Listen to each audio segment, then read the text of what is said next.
Hello tout le monde, j'espère que vous allez bien. Bienvenue dans cette nouvelle vidéo et today on se retrouve enfin pour la vidéo sur ma pire expérience professionnelle, l'enfer que j'ai vécu dans une entreprise dont je tairai le nom, mais si vous me suivez, vous savez où est-ce que j'ai travaillé. Je suis désolée pour le bordel derrière, on est dans des cartons, donc voilà. Il faut savoir que j'ai postulé dans l'entreprise parce que à l'époque, donc j'étais tombée enceinte et je cherchais impérativement un travail. J'ai toujours aimé le domaine de la beauté, donc je me suis dit pourquoi pas aller postuler dans ce magasin-là, à savoir que j'avais pu voir sur Facebook, dans un groupe Facebook où je ne sais plus, qu'ils recherchaient des conseillères de vente. Ça s'est fait assez rapidement parce que j'ai été embauchée dans l'entreprise au bout de 2 jours. Quand on vous rappelle genre le jour J pour vous dire oui, c'est un premier red flag. Généralement ils sont en galère de personnel, il y a beaucoup de personnes qui soit se sont barrées, soit se sont mis en arrêt, et en vrai on diabolise un petit peu les arrêts maladie, mais s'il y a beaucoup d'arrêts maladie, c'est qu'il y a une organisation merdique dans l'entreprise. Certes, il y en a qui abusent et qui sont immatures et qui se mettent en arrêt maladie pour un oui ou pour un non, mais en soi il y en a beaucoup qui se mettent en arrêt maladie parce qu'ils ne peuvent tout simplement plus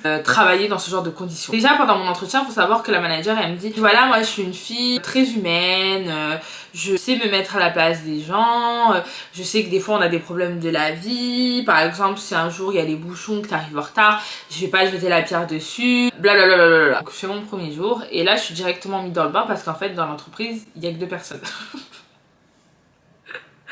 Déjà, et quand j'ai vu ça, en vrai je sais même pas pourquoi je suis restée. C'est-à-dire qu'elle tournait le magasin à 2.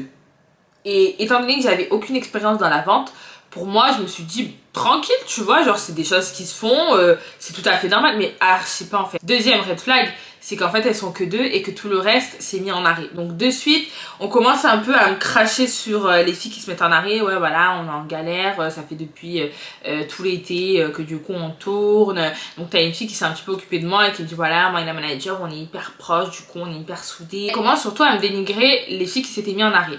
Sauf qu'avec du recul maintenant, mais Dieu merci qu'elles se sont mis en arrêt. Mais Dieu merci, mais en fait carrément que je les comprends. Je commence, on me forme, je suis clairement formée sur le tas. Là j'avais écrit sur un cahier que j'apprenais par cœur le soir en rentrant chez moi. Comment ouvrir ma caisse, comment fermer ma caisse, comment faire ci, comment faire ça. Et donc en fait on m'a laissé au bout d'une semaine, alors que la semaine où j'étais là, les 3 premiers jours j'étais en formation sur l'ordi toute la journée, donc clairement j'étais pas sur le terrain, j'avais pas pu voir. On m'a laissé en fait faire une ouverture et être toute seule dans le mag. En fait t'as des filles devant toi que tu dois encaisser. Je savais même pas bien gérer la caisse, il y avait des fois où je faisais des erreurs. Les cartes cadeaux, je savais même pas comment est-ce qu'on encaissait, comment est-ce qu'on vendait une carte cadeau, comment est-ce qu'on faisait si ça, comment on passait la carte cadeau. Donc du coup elle m'avait laissé un numéro et je devais l'appeler à chaque fois, mais genre je l'appelais 6 fois dans la matinée, tu vois, et au bout d'un moment je pense que même elle ça l'a saoulée. Donc enfin c'était, moi j'étais gênée de la déranger parce qu'elle était en repos, mais j'avais pas le choix parce qu'au final j'étais toute seule et je ne savais pas faire. J'étais débile face aux clients parce que ils me regardaient en mode ouais bon par contre bouge-toi, tu vois, on attend, tu vois. Donc j'étais gênée, puis j'étais stressée parce qu'il y avait des filles qui attendaient que j'aille les conseiller, que je leur sorte un crayon dans la réserve, que je leur sorte un rouge à lèvres dans le tiroir, que je leur explique comment ça se met, alors que je ne pouvais pas quitter la caisse vu que j'avais des gens à encaisser en même temps. Donc en fait c'était n'importe quoi. Genre vraiment j'ai été formée en one shot, mais c'était hyper toxique. Je pense qu'il y a beaucoup de personnes qui seraient jamais retournées en fait. Enfin tu lâches pas une fille qui ne sait rien faire comme ça en fait. Enfin pour moi ça me paraît insensé. Après je me doute qu'elles avaient pas le choix. Il faut savoir que du coup on était 3, donc moi, la manager en fait n'était pas la manager du magasin, c'était une remplaçante parce que la manager titulaire dans ce magasin là était également en arrêt. La majorité des filles, il y en avait 2 qui sont tombées dans la réserve parce que aussi on avait une réserve tellement petite, on avait des racks voilà qui montaient hyper haut hein, au toit de ma chambre, sauf qu'en fait on avait une échelle qui ne s'ouvrait pas dans la réserve parce qu'elle était trop petite et l'échelle était trop grande. Donc c'est à dire qu'on ne pouvait pas en fait ouvrir l'échelle, elle était beaucoup trop lourde, beaucoup trop grande. Donc ce qu'on faisait c'est qu'on grimpait sur les racks pour prendre le produit qui était tout en haut, et du coup plusieurs des filles sont tombées et se sont blessées, et dont la manager qui a du coup été en arrêt pendant un long moment. Il y avait trop de trucs bourbiers, je vous jure il y avait trop de problèmes, mais étant donné que je ne connaissais rien, j'étais là. Voilà. Donc il y avait moi, Chloé et la manager. Chloé c'était une personne qui était très sympa, franchement on s'entendait très très bien, mais le problème c'est la collègue de taf hyper négatif. C'est à dire que oh purée, oh non mais là on n'aura jamais le temps de tout faire, oh non mais là on a trop de trucs à faire, oh, mais regarde toute la livraison que j'ai à faire, mes trucs étaient tellement négatifs. Et donc moi j'étais tellement une fille qui voulait aider que je disais mais t'inquiète pas, je resterai pour t'aider, t'inquiète pas, on le fera ensemble. Du coup donc je l'ai aidé tout le temps, je restais plusieurs jours en fait plus tard que prévu. C'est un truc que je vous déconseillerais de faire parce que les gens, tu leur donnes ça, ils prennent ça, puis ils prennent ça, puis ils prennent ça, puis ils prennent tout ton corps. Au bout d'un moment, elle ne me demandait même plus mon avis ou si je pouvais rester pour l'aider. Elle appelait directement la manager, vu qu'elles étaient un peu proches, et elle lui disait ouais, est-ce que Valérie elle peut rester jusqu'à 16h au lieu de 14h pour m'aider, parce que je suis toute seule, j'y arriverai pas, nanani nanana. Et donc la manager elle disait ok, pas de soucis, je change son planning. Et genre elle venait, elle me dit du coup j'ai vu avec la manager, donc tu restes plus tard que prévu. Mais qui t'a dit? Qui t'a dit oui? Et sauf que moi, comme j'étais une grosse pigeonne, qu'est-ce que je faisais? Et ben je restais. Voilà, tout simplement. Ça a créé genre des trucs que je gardais en moi, tu vois, que j'encaissais. Et c'est un truc à ne pas faire. Genre vraiment dès le début, dites-moi en fait, demande-moi mon avis. J'avais peur de perdre ce taf parce que à l'époque, j'étais enceinte. Donc du coup, pour moi, je me disais, si je perds mon taf, comment je vais faire? Et le problème, c'est que je donne peut-être trop pour ce que je recevais en fait. Je donnais trop pour ce que je recevais. Au bout de 2 semaines, donc c'est toujours la même chose, changement de planning au dernier moment. Je dois avoir le jour de repos le lundi, au final j'ai le mercredi, au final j'ai ci, j'ai ça, enfin ça a changé, alors que normalement la règle c'est dans cette entreprise là, tu pouvais pas changer le planning minimum 7 jours avant, c'est à dire qu'au bout de 7 jours, le planning il est bloqué, tu m'appelles pas la veille pour changer le planning. Et ça c'est des vocaux que je vous ai beaucoup fait parce que ça arrive tout le temps. J'ai fait une fausse couche. Donc je me suis rendu compte que du coup j'avais fait une fausse couche et donc il est hyper mal vécu. Et la seule chose que je redoutais le plus, c'était d'appeler le travail pour leur dire que du coup le médecin m'avait mis en arrêt. Quand il m'a mis en arrêt, je lui disais mais en fait est-ce que vous êtes obligé de me mettre en arrêt, genre peut-être que je pourrais aller travailler quand même et tout. Et il m'a regardé en mode mais non, je vous mets en arrêt. Donc il m'a mis en arrêt du mercredi au dimanche, donc jeudi, vendredi et samedi, 3 jours. Et il m'a dit non, je vous mets en arrêt et tout, il y aura beaucoup de saignements, enfin c'est pas quelque chose de facile à vivre, et sachant qu'en plus je crois que j'avais repleuré devant lui, donc bref, il m'a mis en arrêt. Et donc j'ai dû appeler ma manager pour lui dire que j'étais en arrêt. Donc là je lui ai dit allô, oui coucou ça va, elle me dit oui Valérie ça va et tout. Je lui ai dit voilà je t'appelle parce que du coup, et tu sais j'avais la voix qui tremblait, je lui ai dit je t'appelle parce que du coup j'ai fait une fausse couche et tout, et après j'arrivais pas à parler tu vois. Et là, il me dit ah. Et du coup, je lui dis du coup, le médecin, il m'a mis en arrêt jusqu'à dimanche, donc je serai pas là avant lundi. Et elle me dit ah ouais, mince. Et là, dans ma tête, je repensais au moment, à l'entretien, où elle m'a dit moi, je suis quelqu'un de très humaine, très compatissante, mais carrément pas en fait. Pour vous dire, vos managers ne sont pas vos potes, vos responsables ne sont pas vos potes. Ça arrive dans ce genre d'enseigne. Les responsables ne sont pas vos potes. Et en fait, je sens que ça la dérange, tu vois. Elle me dit ah ouais, c'est vrai, là je t'avais mis d'ouverture demain, ça va être compliqué et tout, faut que je trouve une solution. Et donc moi en fait la seule chose que je me dis c'est si c'est trop compliqué pour toi, si je me sens mieux avant, je reviendrai avant. Et la plus jeune devant vous est retournée travailler avant la fin de son arrêt de travail, alors que normalement c'est interdit de faire ça, tu n'as pas le droit. Quand je suis arrivée du coup le lendemain, elle me dit ah Valérie ça va? Donc du coup je lui dis oui et toi, enfin moi je suis pas du genre à m'étaler sur mes problèmes, tu vois. Non ça va pas en fait, je viens de faire une fausse couche, enfin ta question elle est complètement débile. En plus de ça je viens alors que je suis encore en train de saigner comme les chutes du Niagara. Je vais dire au bout d'un moment, je sais pas, ta question elle a pas de sens. Du coup je lui dis oui ça va et toi, enfin bref j'abrège parce qu'au final tu m'as pas apporté ton soutien pendant que ça s'est passé. Je vois pas pourquoi tu vas me demander si ça va après, mais bon c'est pas très grave. Du coup de là elle me dit ah non moi ça va pas, j'ai vomi toute la nuit, mon copain, bref. No comment. Pas tout allait bien, mais en fait je m'étais habituée à avoir des changements de planning au dernier moment, à avoir la pression concernant les ventes. Le magasin il était jamais clean, c'est à dire que la réserve n'était jamais rangée, c'était toujours le bordel. On travaillait dans un endroit qui était anxiogène. Tu arrives le matin, tu sais, tu sors de chez toi, tu t'es préparé, tu t'es maquillée parce qu'on doit être maquillée, c'est obligatoire. Tu arrives et tu rentres dans un environnement qui est même pas propre. Tu vas travailler dans un truc qui est même pas clean, t'as des cartons de partout. J'étais obligée d'escalader, c'était Indiana Jones pour passer dans la réserve. Et donc petit à petit, certaines filles qui étaient en arrêt ont commencé à revenir et j'ai pu faire leur rencontre. Et franchement, j'avais grave matché avec elles, enfin on avait bien sympathisé. Mais la majorité des filles m'avaient dit, en fait je t'explique, dès que tu peux te barrer de là, barre-toi. Tout ce qu'ils peuvent te gratter, ils vont le faire sans aucune reconnaissance. Et c'est vrai que moi, ça faisait beaucoup d'infos, tu sais, dès le début, entre ça et tout, donc je prenais pas ça au sérieux, mais comment j'aurais dû les écouter et me barrer de cette entreprise avant, mais vraiment. Et donc en fait, elles avaient toutes le même discours. On s'est mis en arrêt parce que clairement, on en avait marre. La responsable région, elle va toujours dans ton sens, et puis après, une fois que tu fais un petit truc, que tu peux pas la dépanner, que tu peux pas faire ça, que tu peux pas faire ça, c'est mort, elle t'a dans son collimateur. Et du coup, je leur ai expliqué que bah normalement, j'aurais dû être en arrêt, mais que j'étais revenue avant. Enfin bref, j'ai un peu raconté mes débuts dans l'entreprise. Et là, elles m'ont dit, mais pourquoi t'as fait ça? Genre, mais carrément pas. Elle a dit, t'as pas le droit de revenir déjà avant un arrêt maladie. Et elle a dit, mais comment on peut demander à une personne qui a fait une fausse couche de revenir de son arrêt avant? Enfin, moi je trouve ça inhumain, je trouve ça, pour moi c'est une dinguerie. Je sais qu'il y en a, ils en ont rien à foutre de tes problèmes perso, pas de soucis, tu vois, genre t'es manager, t'es pas là pour ça, mais moi je trouve ça inhumain. Chloé, elle m'avait un peu monté la tête contre les filles, enfin elle tentait de monter la tête contre ces filles là, elle imposait ça, vu qu'elle était restée seule dans le magasin et que les filles n'étaient pas là, sauf que les filles en fait c'était des anciennes qui étaient là depuis 3-4 ans. Certes elles étaient en arrêt, mais je pense qu'elles connaissent mieux le mag que toi, tu vois. Et donc en fait Chloé essayait un peu d'instaurer ses règles, ouais ça on le range comme ça on le range comme ça, sauf que quand les filles sont revenues, elles ont tout remis comme elles faisaient habituellement, et sauf que ça n'a pas plu, enfin ça, il y a eu un quiproquo, elles ont failli se battre, il y a eu plein de choses qui ont été reprochées de part et de l'autre, et déjà l'ambiance, pour vous dire, dans le magasin, elle était flinguée, c'est à dire qu'on n'avait aucune solidarité entre nous, tout le monde se crachait dessus en fait, et du coup ça en est venu aux mains, les flics sont venus, moi j'étais pas là à ce moment là. Chloé s'est mise en arrêt maladie. Après, elle a eu un burn-out, pour vous faire court, elle a eu un burn-out par rapport à cette histoire. Puis je pense qu'aussi, elle avait beaucoup donné pour ce magasin, et peut-être qu'elle s'est rendue compte qu'au final, c'était hyper anxiogène, hyper toxique, et c'était pas un environnement sain. Donc elle a décidé de pas revenir. Au final, elle s'est retrouvée à taper des arrêts comme les autres filles qui critiquaient avant. Après, elle a eu ses raisons, hein. Franchement, je remets pas en doute ça. Mais au final, on a toutes fini par se mettre en arrêt, tu vois. Pour un jour, j'ai 2 jours de repos parce que j'étais en 24 heures dans l'entreprise. J'ai 2 jours de repos d'affilée. Et je vais du coup à Avignon. Toute ma famille, on était chez connaissances à nous à Avignon.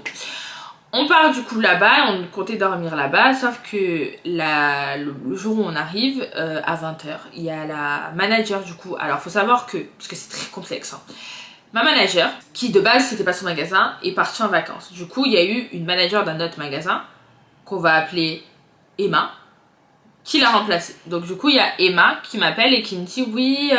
demain, un tel ne pourra pas ouvrir le magasin parce qu'elle doit aller voir son fils, il est malade, je sais pas quoi. Il faut absolument que tu viennes ouvrir toi. Est-ce que tu peux me dire à quelle heure tu peux venir passer prendre les clés? Et là, je lui dis, en fait, je ne suis pas à Toulon. Genre, je ne suis pas dans ma ville, j'étais à 2h30. On avait prévu avec ma famille, en plus à l'époque, moi j'avais pas pris ma voiture pour aller à Avignon. Donc je dépendais clairement de ma mère et de toute ma famille. Donc du coup en fait ce qui s'est passé c'est que j'ai accepté. La semaine d'après j'avais un concours et auquel de base je ne devais pas aller, mais je voulais vraiment participer. C'est un concours qui a été diffusé à la télé. Et donc je m'étais dit ok, donc je lui ai dit est-ce que si je viens là, je pourrais éventuellement avoir mes 2 jours de repos. La semaine d'après comme ça j'ai quelque chose de prévu, moi ça m'arrange, comme ça on s'arrange. Je viens, je me déplace. Mais c'est donnant-donnant, tu vois, parce qu'au final, je suis pas obligée d'accepter. Elle me dit oui, pas de souci. De là, 7 h du matin, le lendemain, toute ma famille, alors qu'on avait prévu de rester là-bas, on rentre sur Toulon, il me ramène au travail. Je passe d'abord dans un premier magasin, je récupère la clé avec Emma. Et ensuite, je vais dans le magasin et je l'ouvre, je crois, à 10 h. Pas de merci, pas de rien, juste ah, coucou, voilà les clés. Et c'est tout. Donc du coup je suis partie, j'ai ouvert le magasin. Vient la semaine d'après où je vois en fait que sur le planning elle m'a pas mis mes 2 jours d'affilée, donc je ne pourrais pas aller au concours.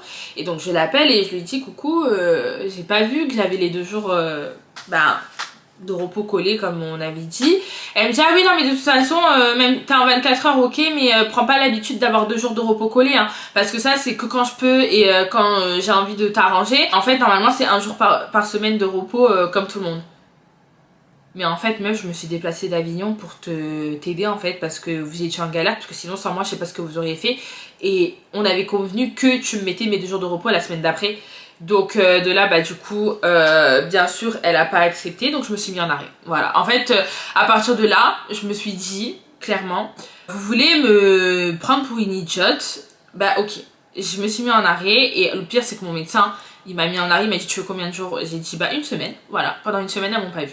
Et je sais très bien que ça a parlé, parce que forcément quand tu te mets en arrêt dans le monde du travail, tout le monde dit ah c'est mis en arrêt pour ci, ah ouais veut pas travailler. Non en fait c'est juste que votre organisation elle est merdique et qu'on en a tous marre. Du coup je me suis mis en arrêt, je suis revenue, c'était hyper tendu parce que t'as l'impression que quand tu te mets en arrêt t'as tué leur mère. Ce qui s'est passé c'est qu'entre temps du coup mon autre manager, enfin ma manager, celle qui m'a recrutée, est revenue de vacances. Chloé était en arrêt pour burn-out, etc. Voilà, parce que ça a pété pendant que moi j'étais partie. Ma manager a du coup appelé la responsable de région en disant voilà, moi ce soir j'ai l'anniversaire de ma soeur, j'ai Chloé qui est en arrêt, Vailani qui est en arrêt, je pourrais pas fermer le magasin à 20h, est-ce que je peux le fermer à 18h? Parce que j'avais déjà ça de convenu. En gros, même la manager elle était venue travailler alors que normalement elle ne devrait pas, mais après bah, c'est son job de manager. Et la responsable de région lui a dit je pense que tu viens de revenir de vacances, je pense que tu t'es bien reposé, donc je pense que tu pourras fermer le magasin à 20h. Ma manager en a eu marre en fait, et donc elle a quitté à la fin d'un abandon de poste. Je me dis les managers ne seraient pas comme ça si les supérieurs ne seraient pas comme ça. Il y a toujours, tu sais, l'échelon, le boss qui tient les ficelles de ces petits pantins. Et on peut pas leur en vouloir d'être comme ça parce qu'ils ont des obligations au-dessus. Et je l'ai vu par la suite, je vous expliquerai pourquoi. Je ne l'ai plus revu après ça. Chloé, je ne l'ai plus revue non plus parce que bah, elles étaient proches toutes les deux, donc je pense qu'elle voyait aucun intérêt à revenir dans cette entreprise merdique une fois que bah, ma manager était plus là. Avant que je revienne, je voulais démissionner. Mais là je crois que j'étais plus en période d'essai. Non je crois en CDI c'était 2 mois, je sais plus. Là Emma, elle en avait marre de s'occuper de notre magasin. Du coup elle a demandé à la responsable des régions de mettre quelqu'un d'autre sur ce magasin là. Vraiment c'était le magasin hanté, genre personne voulait venir. Du coup ils nous ont envoyé une responsable de Nice, pour vous dire, jusqu'à Toulon, qui était très sympa. Donc je l'ai appelée, je lui ai dit, en fait je lui ai dit clairement que je voulais démissionner. Je lui ai dit je pense pas revenir. Elle m'a dit écoute, est-ce que tu peux venir me voir, on en parle ensemble et puis après tu prendras ta décision. Donc je suis revenue et donc en fait je lui ai expliqué tout ce qui se passait, que moi par rapport même à mes cours de danse, de pas avoir un emploi du temps stable, ça me convenait pas. Et franchement cette manager là, elle était tellement belle, tellement gentille, tellement tout en fait, genre que ça m'a remotivée et que je suis restée dans l'entreprise alors que je pense que j'aurais dû partir en fait bien avant. Elle est venue, j'ai continué, elle a embauché des filles, sauf que le problème c'est que du coup j'étais la plus ancienne du mag, alors que de base ça faisait 3 mois que j'étais là, j'étais la plus ancienne du mag et je savais tout faire parce qu'en fait tu fais le ménage, tu fais le rempli, tu fais la caisse, fermeture de caisse, quand il y a trop d'argent dans le coffre, c'est toi qui le donnes à la personne, tu gères les livraisons, tu signes les trucs, t'appelles, t'envoies des mails, tu fais du rempli, tu fais du conseil, tu fais le tableau du brief, enfin tu fais tout. Genre c'est à dire que le job qu'une manager fait, en vrai les conseillères elles sont capables de le faire. Enfin je parle pas de toutes, mais une conseillère qui est là depuis un moment, elle est capable de faire et d'assister sa manager, tu vois, genre c'est un peu multitâche. Et donc vu que je savais tout faire, ce qui était chiant c'est que on recrutait des nouvelles filles qui forcément venaient d'arriver, donc elles avaient pas toutes les connaissances, bien que je me jette pas de fleurs, mais je veux dire du coup c'est chiant parce qu'en fait toi t'es là, tu te dis ouais il va y avoir des nouvelles personnes, on va avancer, mais en fait non parce qu'elles ne savent pas faire certains trucs, donc tu te retrouves constamment à le faire toute seule et on n'avançait pas, c'était un cercle vicieux. On n'avançait pas, c'était un cercle vicieux. Ensuite elle nous a mis des objectifs pour les ventes, ça aussi c'était hyper stressant. Mets une barre quand t'as vendu une crème, mets une barre quand t'as vendu ça, les chiffres tous les jours fallait appeler et tout, enfin bref, en gros j'en pouvais plus. On a recruté du coup une fille donc qui est devenue ma copine et qui est encore ma copine à l'heure d'aujourd'hui. Genre c'est vraiment mon amie. Mais ça c'est un moment qu'elle était chez Kiko, donc quand on l'a recrutée, elle savait tout faire. En fait à chaque fois que je voulais abandonner, il y avait toujours une petite raison qui me poussait à rester dans cette entreprise, tu vois. Mais en soi moi clairement après c'est devenu genre ma seule motivation de venir au taf. Parce qu'en fait je me suis rendu compte que peu importe ce que tu faisais dans cette entreprise, ils t'en demanderaient toujours. C'est-à-dire qu'ils t'en demanderaient toujours. Ce que tu fais c'est pas assez. Un jour on s'est retrouvé moi et elle à 4 pattes à frotter le sol avec de l'acétone pour enlever les taches parce que la responsable région venait le lendemain et qu'on avait trop peur de se faire éclater parce que le magasin allait pas être assez bien pour elle, alors que la meuf elle est venue, elle a même pas regardé le mag, elle a dit ah très bien, venue nous lâcher 2-3 phrases, elle est arrivée à je sais pas quelle heure, alors que ma collègue ça faisait depuis 9h depuis l'ouverture qu'elle s'était pimpée, elle s'était maquillée et tout, elle attendait, la responsable région lui avait dit qu'elle viendrait la voir parce qu'en fait ce qui s'est passé c'est que ma collègue qu'on va appeler Lana, ensuite passée responsable, donc en fait elle attendait ce moment où la responsable région allait lui parler pour lui dire, parce qu'en fait la manager de Nice elle pouvait pas continuellement faire des allers-retours, c'était vraiment en attendant qu'elle recrute une manager. Ensuite Lana est passée responsable, certes ça allait beaucoup mieux parce que bah, on s'entendait bien, il y avait une bonne ambiance, sauf que bah j'en pouvais plus, genre j'étais arrivée à saturation, là je vous parle de ça, c'était en 6 mois. j'étais arrivée à saturation et puis après on a voulu me faire passer en 35 heures alors que je supportais déjà pas d'être en 24 heures dans le magasin. Ce qui a fait déborder le vase, c'est que un jour Lana est venue, je sais que c'était pas elle, vraiment elle avait la pression des responsables. Un travail ça peut te rendre malheureux, un travail ça peut te pourrir la vie. On donne trop pour un taf alors qu'un taf c'est juste quelque chose qui te rapporte de l'argent, c'est pas censé te rendre malheureux, c'est juste censé être quelque chose qui te rapporte de l'argent et où t'es bien, point. Genre la santé mentale on la fait toujours passer après le travail et je trouve pas ça normal. Pour moi au début je me disais ouais c'est taf, c'est mon taf, c'est normal que ce soit comme ça, mais en fait non, c'est pas normal. Genre au bout d'un moment faut arrêter de se laisser marcher dessus, tu te sens pas bien, on te traite mal, tu te mets en arrêt, t'es fatigué, tu te mets en arrêt. Enfin au bout d'un moment je pense qu'on se rend pas compte et les employeurs ne se rendent pas compte, surtout dans ce genre d'entreprise, dans les grandes entreprises, de la charge mentale qui nous impose. Genre vraiment une charge mentale de ouf. Alors oui t'es juste vendeuse, mais désolée, franchement le calvaire que j'ai vécu, mais plus jamais de ma vie. Cette expérience m'a dégoûtée de la vente, alors que c'était ma première expérience, m'a dégoûtée du monde du travail. Je ne pourrais plus jamais travailler pour quelqu'un, c'est mort. Et peut-être qu'un jour j'aurais pas le choix, je serais obligée, mais du coup pour en revenir, parce que voilà la responsable elle m'a annoncé qu'en gros elle m'avait choisi moi parce que forcément c'est la plus ancienne et celle qui était le plus apte à faire ça. On l'a mis sur l'inventaire parce que cette entreprise a décidé qu'en fait à partir de là ils allaient faire un inventaire manuel, donc même pas ils achètent de machines. Tous les mercredis tu te lèves à 7 h, tu arrives à 8 h au magasin et avant l'ouverture tu comptes tous les produits en tiroir et en réserve. Voilà, parce qu'on a que ça à foutre de notre vie.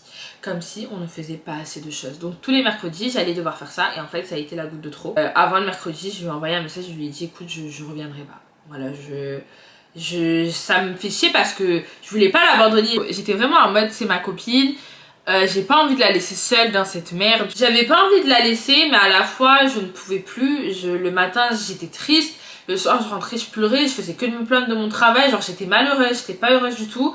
Toutes mes copines, tout le monde le savait que je souffrais. Donc un jour je lui ai dit que je reviendrais plus et je suis plus revenue. Et j'ai fait un abandon de poste. Voilà, elle le savait que je reviendrais pas. Après ça, elle aussi, elle a quitté le travail, sauf qu'elle a fait une lettre de démission, je crois, je sais plus.